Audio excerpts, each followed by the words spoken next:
Hello and welcome to Roll for Topic, a roundtable discussion about topics related to running role-playing games. I'm Chris Salzman. And I'm Andy Rao. Andy, happy Player's Handbook, one D&D release month Yes. to all who celebrate. Yeah, so you had posted a picture of you getting the special variant cover edition that you can only get Yes. at your friendly local gaming store of the Player's Handbook, and I got so jealous that I went out like I think within an hour or two of seeing your photo and getting it. Yeah, I have really nothing to say for myself. I spent the last 2 years just like simmering in a grudge against Wizards yeah. of the Coast for their corporate decisions. Nothing against like the individuals that, write the content or, hmm do the art and stuff. And yet here we are. And Uh-huh. I was in the gaming store. I didn't even realize the Player's Handbook was out yet. Yeah. Yeah. And I was just looking at other stuff, and I was like, "Whoa, but that's new! Oh my goodness! Like, is it this time already? Like, Yeah. well, what am I gonna do?" Yeah. Yeah, pretty much the same here. I mean, like, I have not actively played D&D in a few years either, but I just saw it. I was like, well, I'm going to get it anyway at some point. I Yeah, might as well grab it as long as the special one is there. Yeah, it is. So I flipped through it. I've read a little bit of it, and I will say it is again, in a bunch of little subtle ways, it's just an improvement over the 10-year-old player's handbook. yeah. Right. So I think if you have any love for D&D left in your heart, I would say it's probably worth at least picking up to flip through just to see see what's in there. I was gonna say, if you're like me, I mean, you own every edition. hmm I've purged my collection at times, and I've gotten new stuff for it and stuff. But the thing I've never really gotten rid of are the core books for each edition of D&D. hmm And each of them, I've played every single one of them, and they each are a piece of my life. They're attached to like real hmm life memories. We were like, I think the thing for me, like, we're just flipping through it, like the art's really good, and it just, Yes, it I is. don't know, like, I feel like this is a good marker of a book for me. Is like when I'm reading it, sort of want to stop reading it and just make a character, right? Like Yeah. it's yeah. Like I think that's sort of what it is. And like we were discussing, friendly or not, on Discord about this. It's like, it's like such a long wait between these books for like D&D, and like in between the past 10 years of gaming has been like phenomenal, right? There's like all sorts of Yep. interesting new games coming out all the time, like that are just very much like the antithesis to D&D, or like trying to do it in a different way and stuff like that. And like, but still, like this comes out, I'm like, oh well, I mean, this is, a lot of people play this game. I like this game, so Yeah. yeah, so I grabbed it. We'll see. Like I've been maybe jokingly saying that I'm going to get a campaign started, but I think I might actually have to just at least get a one shot, Yeah. one shot going where we can all sort of try out some of the new character creation stuff. I think what most people are finding is, like they said, the changes seem to be streamlining and quality of life improvements. hmm It's more than like errata, but it's definitely not a new edition. hmm Would you, Chris, personally like it better if like every 3 years, when they had to order a new print run for the player handbook, they did a slightly more than errata pass at it? Mm. Or is it fine for you to, let it go a decade and then accumulate all the updates into one new book? Yeah, I think if I played more frequently, I'd probably want that. But I mean, for me, this cadence is totally fine, right? Like it's like, Yeah. yeah. Like I will. I'm not going to say this is the last player's handbook I'll ever buy, but like I'm perfectly happy with what I'm seeing with this. Yeah, and I think like Yeah. just the nature of yeah, D&D being like slightly more complicated is like you're always going to have errata, right? Like so it's sort of just like part of it for me. I'm also not like an online player, so I have to imagine that like all the tools online they update subtly over time. Maybe not, I don't know, maybe that's a poor assumption. But yeah, it seems like, yeah, like for the style of play that I'm often going to be doing, like this is totally fine, right? Like the reality is if I got people together to play a campaign, we would probably just all use this book. Like I don't think everybody's going to show up with their Yeah. own with their own copy. Yeah. Here's Yeah. the biggest question I have about the new player's handbook. Are we in a new era in which D&D is always going to look like this? Is Mhm. D&D pretty much going to be 5th edition from now on, with like every 5 to 10 years we get a new handbook that updates some things Mhm. and stuff? Because the rhythm of this kind of hobby industry is that, I mean, all the previous editions of D&D have been maybe with the exception of like the jump from first to second edition, have been overhauls of how you do these like D&D concepts, Yeah. how you articulate them as game rules. We got at least another 5 to 10 years of 5e would is Hmm. what I sense from this. Maybe the way D&D is now is going to just kind of settle to be, this is the mechanical way that you do D&D. Yeah, yeah, it's sort of like it's a solved solved game design problem Right, at this right. point, right? Like you don't go back to chess and you're like, oh, I really can't wait for chess to chess two. It's like, Yeah. yeah, like this is what it's going to be with like slight tweaks. And I think that's probably okay. And it also makes me very glad that there's other game systems out there. I mean, it's like like I would love to open up a big, gorgeous, like epically produced player's handbook like this and find that they had cribbed like a ton of stuff from Powered by the Apocalypse, right? Like, and Yeah. that's just not going to happen, right? There might be like some token nods towards it, maybe in some of the narrative sections or things like that, but it's not going to be like you're not going to have like, oh, and like also you have these list of moves you can use in your roll 2d6 and there's Yeah, right, like right. there's consequences and like it's just not going to Yeah. happen. And I think that's probably okay. I mean, like for me it's like it's a flavor. For better or for worse, Wizards of the Coast does this really well. Like, so if you want Yep, to yep. play this flavor of game, yeah. I mean, I think the curiosity for me will be if in 10 years it is still the juggernaut in pop culture that it is right now. Hmm. Yeah, I mean, and you've been in this hobby longer than my sense is that it sort of ebbs and flows throughout the years. And probably right now, or I guess maybe as like 3 years ago or so, right? It was probably at its peak. Yeah, so I'm Yep. wondering if things things drop off more, and then it's not the juggernaut, and who knows, Call of Cthulhu becomes the big thing, big thing in the United States or something like that. It's like, well, I mean, then would they try to make a big drastic change? I don't know. It's good. It's sort of fun to speculate about, but it's also like there's such a big tent of other stuff happening in the game space that I'm not very concerned about it. Any kind of online discussion about the industry and about Wizards of the Coast and D&D, and I definitely participate in this. It is, it tends to have this doomy feel, Hmm. um, but the reality is there are so many games out there I want to buy that like I don't even have the budget for, Yeah. I mean, I have too many games and there's even more I want to get. Even if we enter into something of like a downward, if the hobby starts to slump a little bit, we still are in this ludicrous golden age of like of games. And I mean, if you like D&D but you have this like extremely minor nitpick with it, there's like a whole game Hmm. whose organizing principle is D&D but with this nitpick addressed, right? Like, so Yes. Yeah. Yeah. It's like in some ways it'd be nice if we went into a slump because I had to finally like catch up, catch up a little right, bit. exactly. Yeah. Yeah, like Splatbook had on the most recent episode had plus one Tony on. And he was talking about some of the zines and games and stuff that he puts out, and just like all this stuff sounds like it's so fascinating, right? It's like it's sort of Yeah. like indie press stuff, but it's like I mean I would probably be I will be as excited to pick up something from his company that I am picking up the player's handbook. It's like yeah, Yeah. sort of like yeah, one drop in a big ocean. Yeah, maybe like a bucket full in a big ocean. So, okay, before I throw a topic at you, just I want to do a real quick check in. You and I are both running games at our upcoming convention, Yes, yeah. mini convention, whatever you want to call it. And I'm just curious, do you want to give us a little peek at Mm. what, I guess we're less than a week out. What does Chris's game prep look like right now? Is it like Uh, still on the shelf? Haven't touched it, or have yeah. you been pouring it over? Have you Mm. been lying at bed, like running through ideas? Yeah.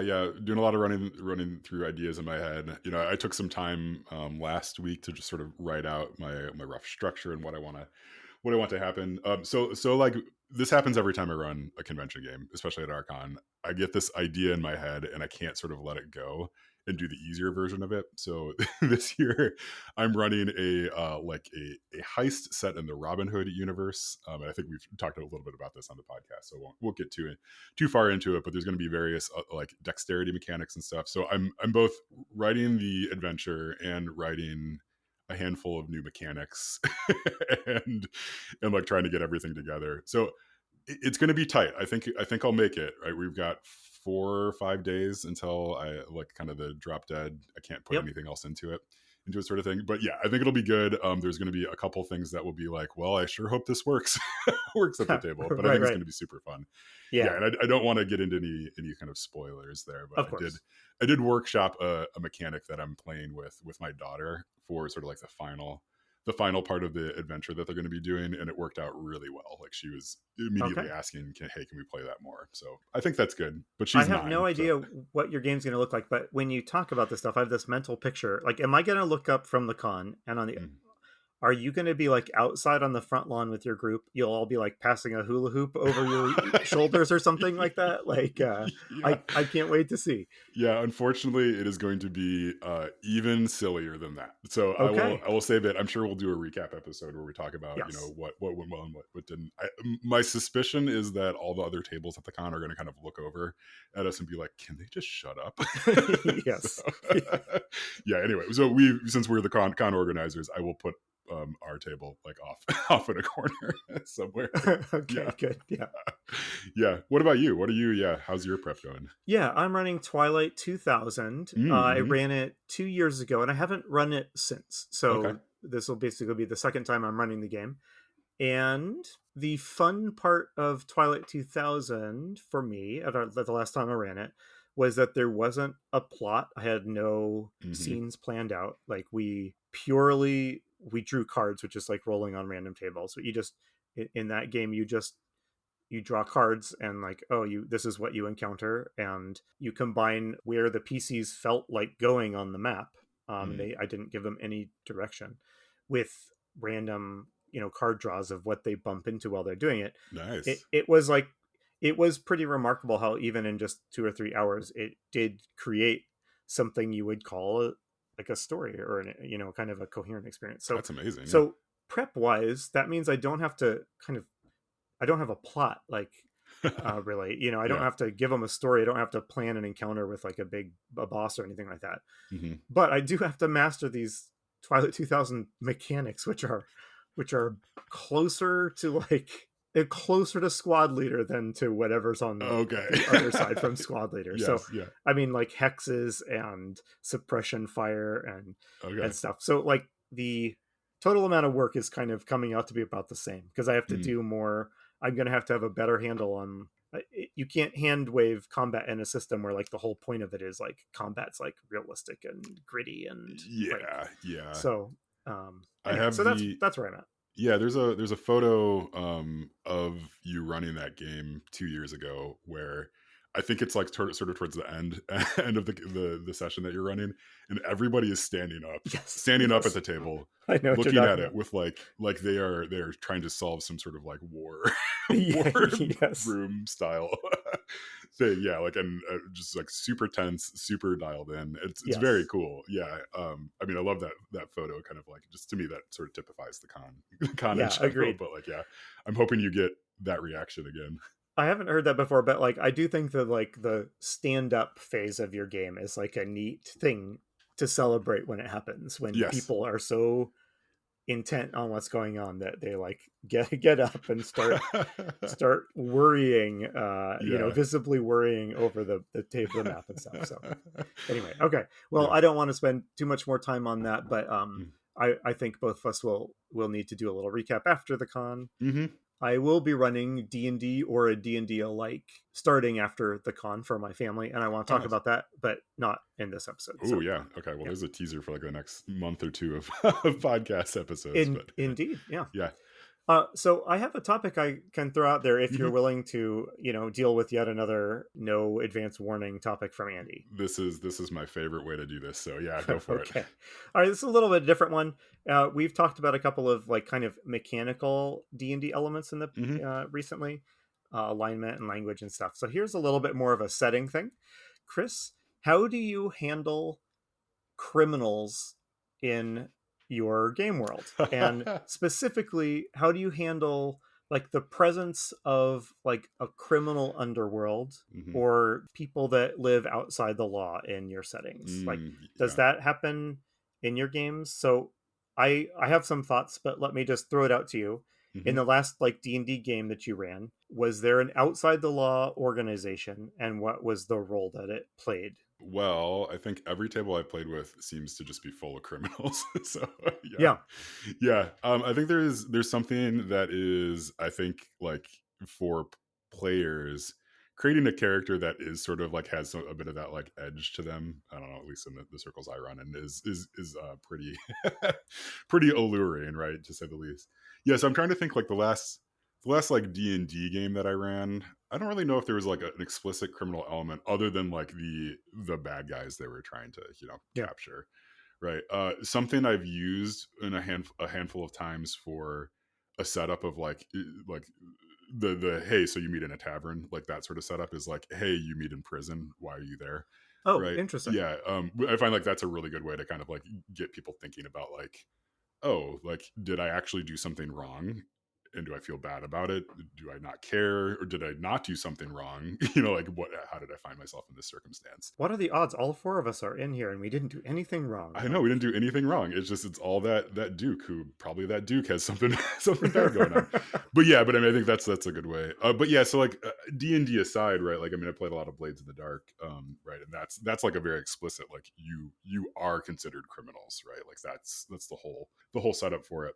So in Blades in the Dark, right, you have all these like sort of factions and stuff working within the city, and it's like there is like a police faction, right? Like you Yeah. have you have sort of like those things. So I mean part of the game is figuring out like how does your gang like interface with all these different factions, right? Like, and with understanding that you are doing like illegal stuff, that's kind of an interesting, I think, counterpoint to like the, oh, you're this law abiding set of heroes, right? Like you have this other game where it's like, oh, you are explicitly criminals, like how does that work? Have you ever played in or run like a fantasy game where the role of traditional hero was understood by the setting to be a criminal role? So, Blades in the Dark, you're like, you're smugglers and Hmm. extortionists and you're capital C criminals, right? Hmm. Have you played in a setting where stealing stuff out of the tomb is Mm. illegal, or causing trouble with like the goblin tribe over the hill is illegal is illegal? Yeah. Have you played in a game like that where like the default thing the game really wants you to do that we so often cast as heroic is not seen as heroic in the setting? Yeah, no, I have not, but that is a fascinating question. I guess have you? Have you ever done?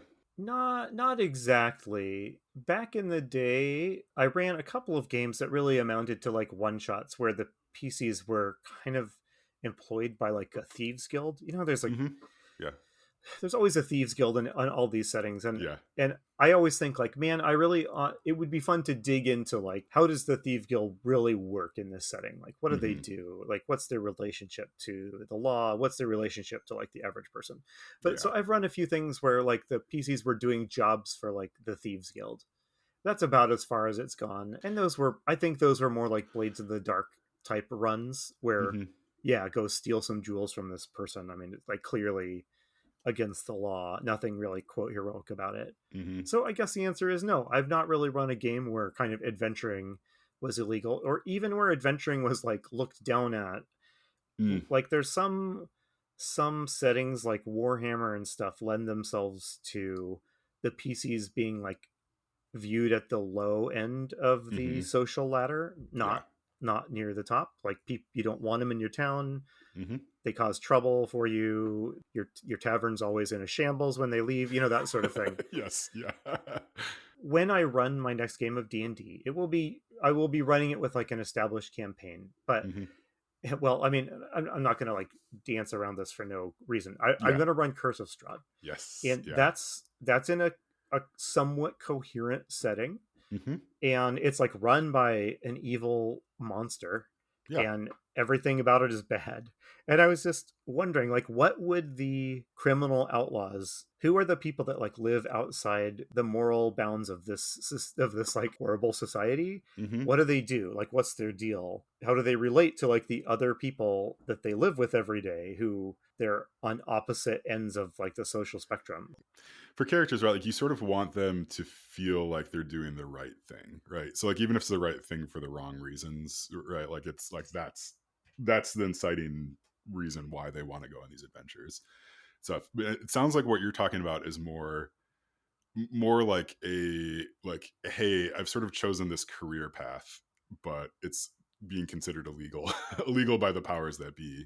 So it's not even really like a morality question necessarily, Yeah. more of like Right. a, oh, Right. this is just like, this is what we do, and like, okay, so this government doesn't really think that it's right, but I don't really care because I need to go do this do this thing, and I sort of need to figure out how to navigate that.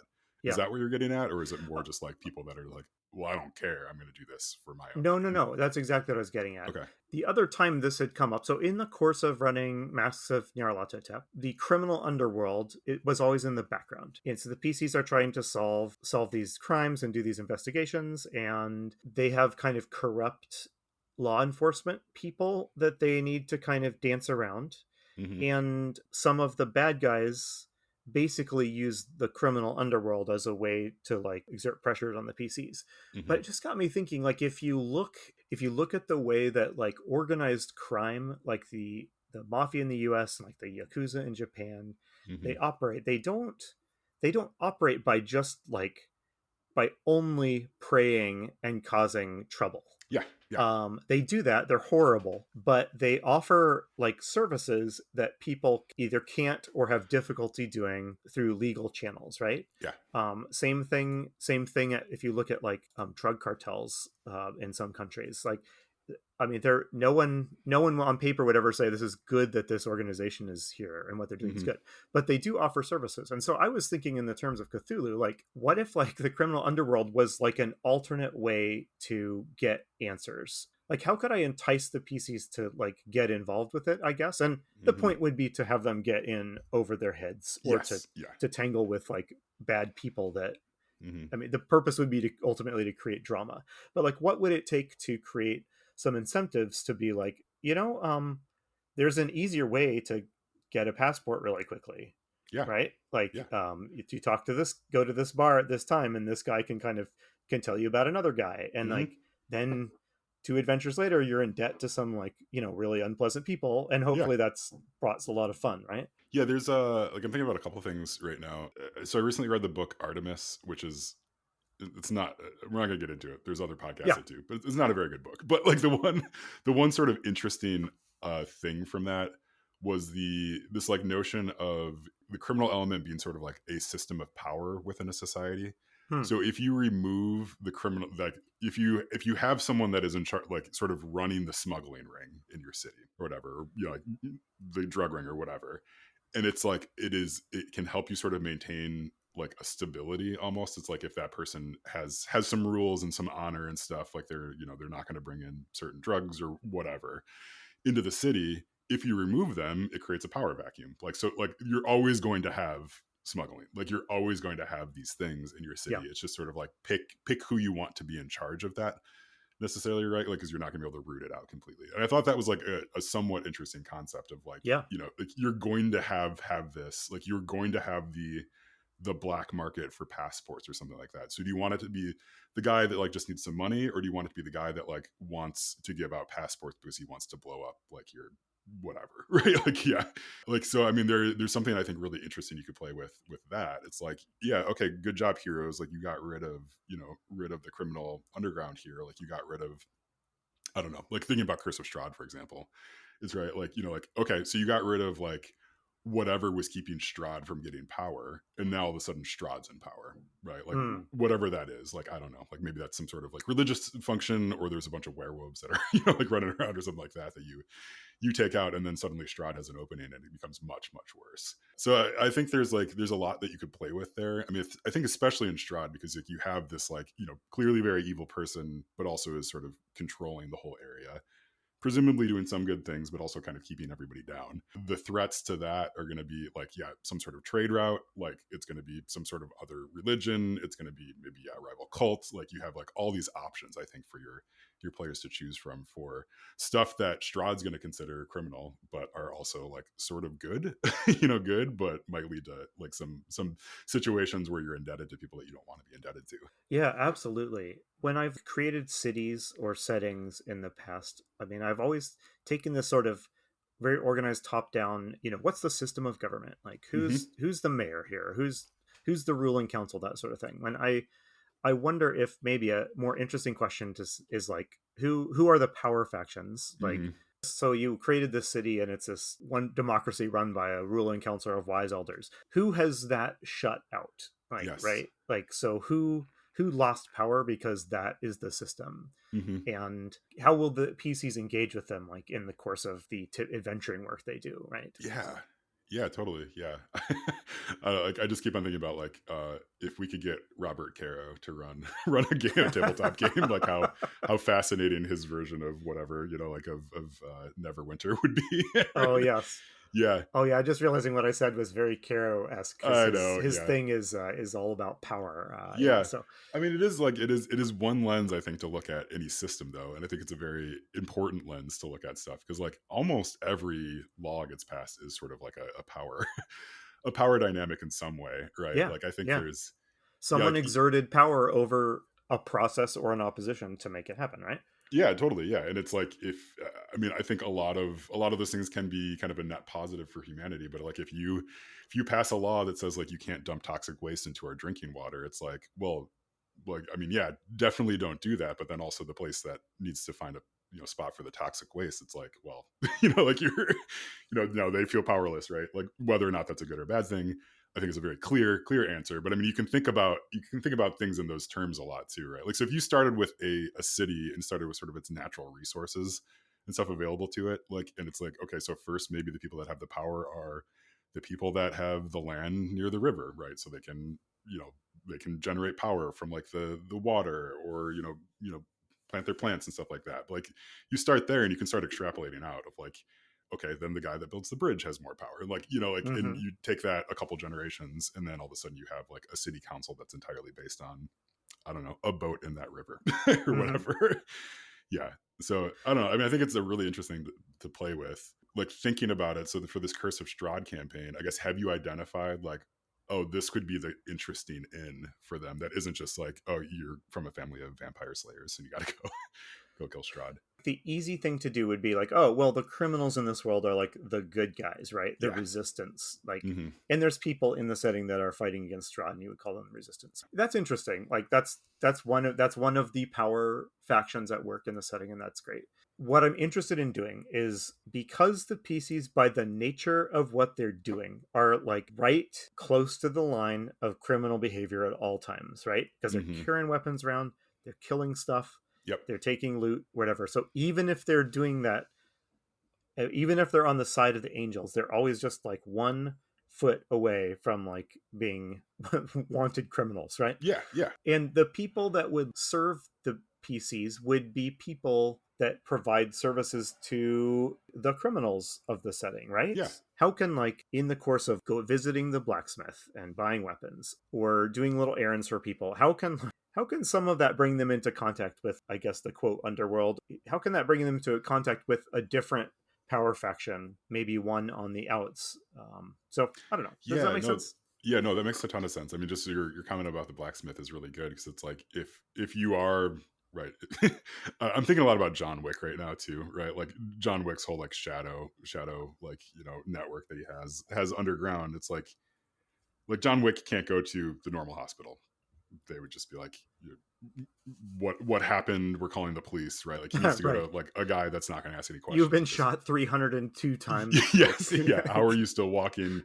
Yeah, like like 300 of these bullets are from different guns, right? It's like yeah. So so you have like that. I mean, I think like within the fiction that you're talking about, like they could try to go to a blacksmith, but that blacksmith is going to be like I can't work on this weapon. Like you could use that to kill Strahd. Like get out of here, right? oh, So it's like you yes. almost just Yeah. have like this like refusing services, right? Like of no, like this is not the place for you. Yeah, I mean, and then you could also play with like kind of resources too of like I don't know, you really need like silver bullets for some reason, right? And it's like, well, you can't get those. Like the only guy that has those, is using all the silver for whatever, like Strahd's Strahd's fancy amulets and stuff like that. I mean, there's I think there's a ton you could do with that. I hadn't really thought about like what are like the nitty gritty ways that Strahd would make sure Hmm. nobody gets any ideas. And like you're Yeah. right, no silver, right? Or Hmm. silver is not readily available. No, whatever, no weapons of this type and that type, Hmm. and no armor of that's fancier than this. Yeah, yeah, you can't stay at that inn. Like, why do you think you can stay at that inn? Yeah, it's like, Right. but also then Yeah. there's no place to sleep outside because there's patrols all the time. It's right. So like you're on day 3 of not having a long rest. Like, what's No that going to do? loitering, and your party of 5 like Hmm. violates the like gathering in public Yeah, rule, right? yeah, yeah. And you could happily get an inn. I just need you to hand over all of your crosses. Like, like, yeah, whatever.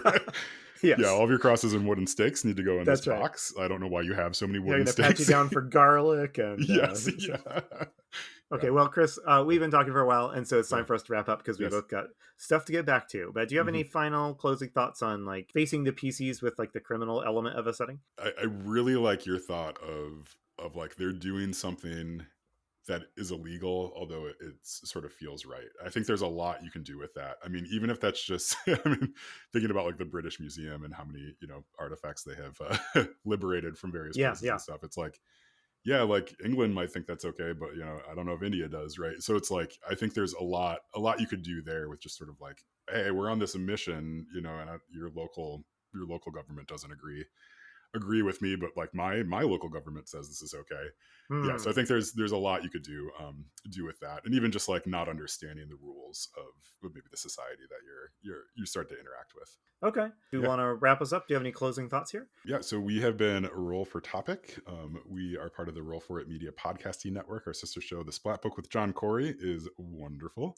Yeah, I think I mentioned he had Plus One Tony on. I think of Plus One Experience, who they make a bunch of games and kind of help out produce some games and also sell like beard care products as well. So yeah, go check them out. It was a really good episode. I loved what they had just to say and like talk about just about games and running games and sort of like designing stuff too. Yeah, so it's a really good one. You can go find it at thesplatbook.com. Yeah, otherwise for us, we have Roll for Topicon coming up this week. So by the time y'all are listening to this, if you listen to it on the day we release it, in a few days we will be at a day-long convention in Ann Arbor. We're super excited. We've got more attendees than last year. It's a little bit Hmm. nerve-wracking.